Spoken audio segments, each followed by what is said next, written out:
오늘은 5월 2일 본문입니다. 시편 2편 1절부터 12절 말씀 한 절씩 교독해서 읽겠습니다. 어찌하여 뭇나라가 술렁거리며 어찌하여 뭇민족이 헛된 일을 꾸미는가.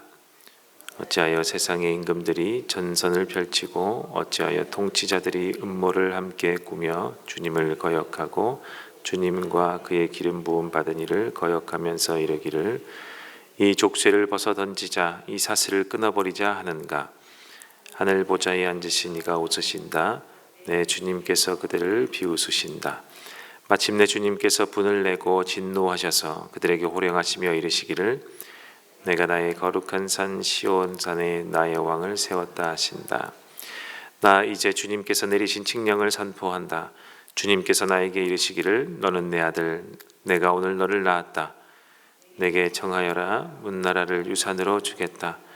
땅 이 끝에서 저 끝까지 너의 소유가 되게 하겠다. 네가 그들을 철퇴로 부수며 질그릇 부수듯이 부술 것이다 하셨다. 그러므로 이제 왕들아 지혜롭게 행동하여라. 세상의 통치자들아 경고하는 이 말을 받아들여라. 두려운 마음으로 주님을 섬기고 떨리는 마음으로 주님을 찬양하여라. 그의 아들에게 입맞추어라. 그렇지 않으면 그가 진노하실 것이니 너희가 걸어가는 그 길에서 망할 것이다. 그의 진노하심이 지체 없이 너희에게 이를 것이다. 주님께로 피하는 사람은 모두 복을 받을 것이다. 아멘. 시편 2편은 제왕시라고 합니다. 왕의 즉위식, 특별히 이 제왕시가 빛이 났던 때는 아마 다윗 왕이 기름 부음 받았을 때가 아닌가 생각이 되는데, 이 왕의 즉위식에 사용하는 배경이 있는 이런 시편이기 때문입니다.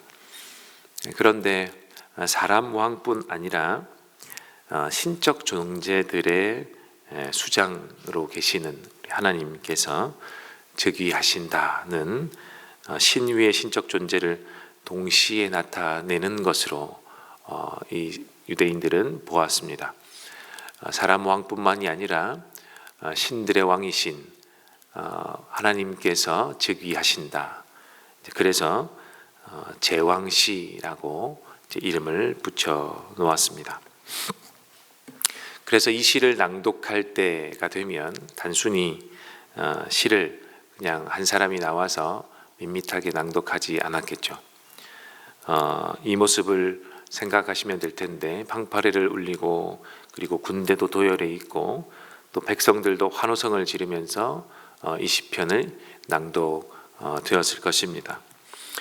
하나님을 제왕으로, 또 하나님이 기름 부으신 사람 왕을 세상의 왕 중에 왕으로 선포하는 이런 장면이니까 여러분이 상상하시는 그 이상의 정말 갖추어진 환호성을 치는 그런 모습에 읽고 이 시를 읊고 낭독하는 그런 모습이었을 것입니다.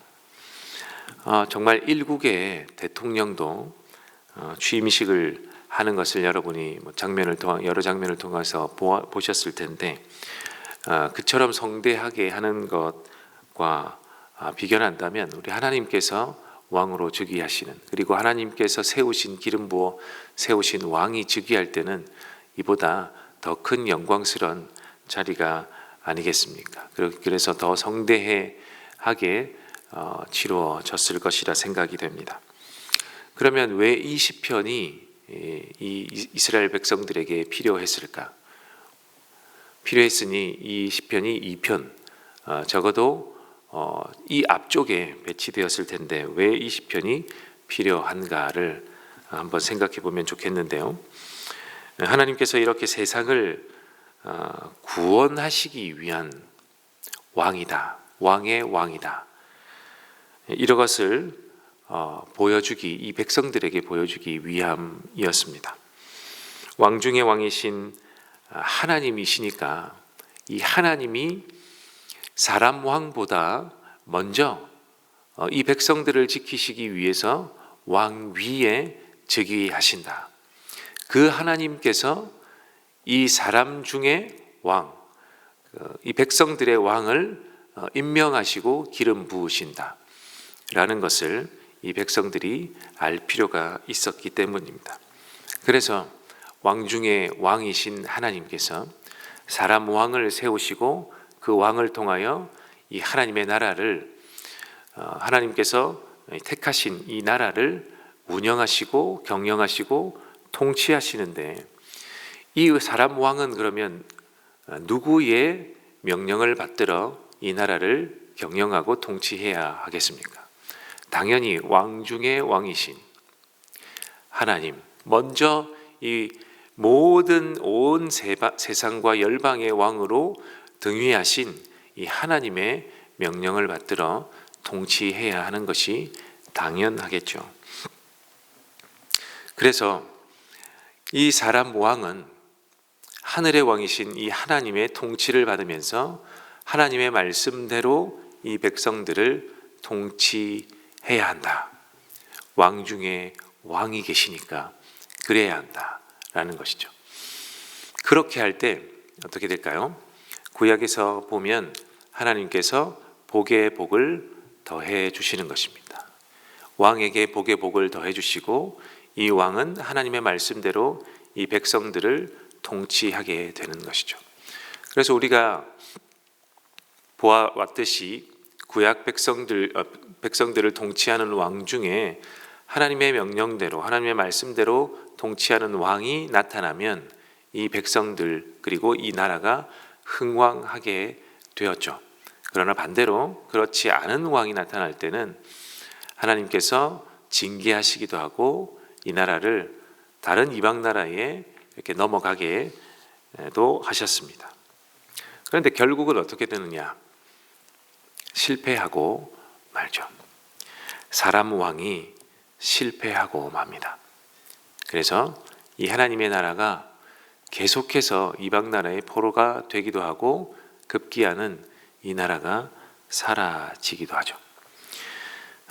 그러자 하나님 편에서의 구원은 이 백성들을 이용해서 하나님의 택하신 이 백성들을 이용해서 온 열방을 구원하는 것인데, 이 백성들이 하나님의 복을 받아 이 세상 가운데 높이 들려서 저 백성은 과연 누가 통치하시는데 저런 복을 받고 사느냐, 이것을 나타내어 영광스러운 왕을 이 백성들을 통해 나타내어 하나님께로 돌아오는 것이 하나님의 목표였는데 실패하게 되는 거죠. 실패하게 되었다고 하나님께서 멈추시겠느냐? 그렇지 않죠. 하나님이 방법을 바꾸셔서, 원래 사실은 계획되어 있었겠지만, 메시아가 오는 것이 계획되어 있었겠지만 아마 모르긴 몰라도 그 시간보다 사람 왕이 실패했기 때문에 더 빨리 오게 하신 것은 아닌가 라고 생각해 볼 수도 있겠죠. 그래서 급기야 이제는 사람 왕이 실패했기 때문에 하늘의 왕이신 하나님의 아드님을 보내어 주셨습니다. 하나님의 아드님이 오셨을 때에 통치의 양상은 완전히 바뀝니다. 그래서 우리가 하나님이 통치의 방법을 바꾸셨구나를 확연히 알 수 있게 되죠. 그 이전에는 사람 왕을 통하여 하늘의 왕이신 왕의 명령을 받들어 이 나라가 복을 받고 잘되고 흥왕하고, 그래서 뭇 백성들 이방 나라들까지 잘되게 해야 되는데 이것이 실패했기 때문에 이제는 하나님께서 하나님의 아들을 보내셨습니다. 이 하나님의 아드님이 오셨을 때 새로운 통치를 하십니다. 이전과는 양상이 많이 달라지는데 어떻게 통치하시냐 할 때, 이 하나님의 아드님이신 예수 그리스도, 이 예수 그리스도께서 새로운 법을 말씀해 주시고 이 새로운 법을 통하여 이 나라가, 이 땅이 경영되게 하셨습니다. 그것이 신약의 통치 방법이죠.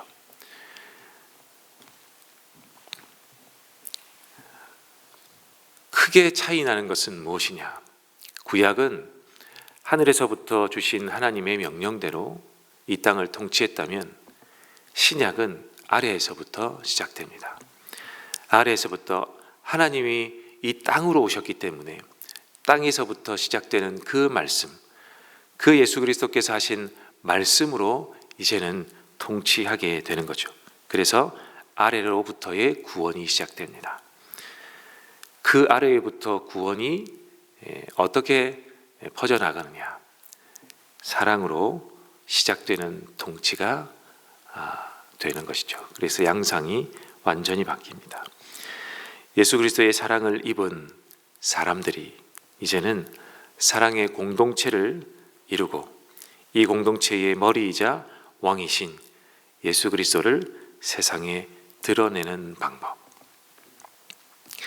구약은 위에서부터의 통치가 아래로 내려왔다면 이제 신약은 아래에서부터의 통치가 세상에 이렇게 퍼져나가는 양상인 것입니다.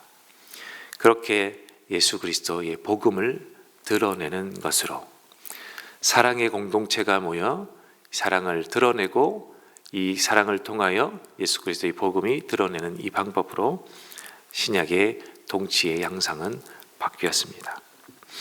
어쩌면 구약 백성들보다 우리가 신약을 사는 우리가 더 어려운 길을 걷고 있는지도 모르겠습니다. 그러나 기억해야 할 것은 우리의 섬김, 노력, 또 어떤 고난, 또 우리의 이런 고군분투, 이런 등등 모든 것들이 제왕이신 하나님을 드러내는 것임을 우리가 잊지 말아야 하겠습니다. 우리가 이것 한다고 뭐 바뀌는 것이 있는가? 내가 이렇게 섬긴다고 누가 알아주는가?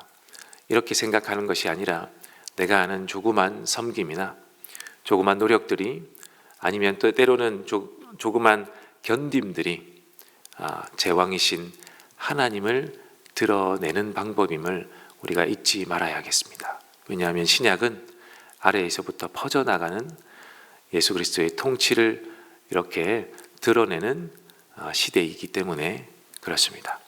그래서 우리가 이러한 방법으로 복음에 기여하고 하나님 나라를 확장시키는데 기여할 수 있다는 것을 잊지 않는 저와 여러분이 되시기를 주님의 이름으로 간절히 소원합니다. 우리 함께 기도하겠는데 첫 번째 기도의 제목은 하나님께서 이 하나님의 나라를 통치하시기 위해 우리를 부르셨다는 것을 우리가 다시 한번 기억하고 그래서 하나님을 드러내는 하나님의 백성답게 살 수 있도록 하나님 우리를 붙드시옵소서. 우리 첫 번째로 기도해 주시고 두 번째는 가정을 위해서 기도하는 날입니다. 우리의 가정들, 내가 속한 가정들, 우리 공동체를 이루고 있는 모든 가정들을 하나님 축복해 주셔서 이 모든 가정들이 곳곳에서 사랑의 공동체를 이루어 하나님을 드러내는 가정 되게 하옵소서. 두 번째로 기도해 주시고 세 번째는 여러분의 개인의 기도 제목을 가지고 기도하시다가 돌아가겠습니다.